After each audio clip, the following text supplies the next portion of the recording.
guys, welcome back.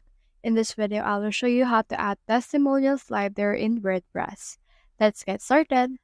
So in order to make this possible, you need to head over and then install Elementor to your WordPress site.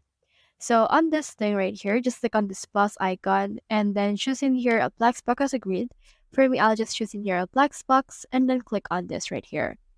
So on this container that will open, just click on this plus icon and then just search in here for testimonial. You can see that we have in here a testimonial carousel. This is what we're looking for since it has the slideshow or the next icon that we can use.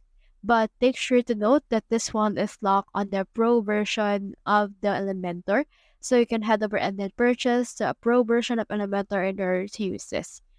You can also just use this testimonial option right here and you can see this what it looks like.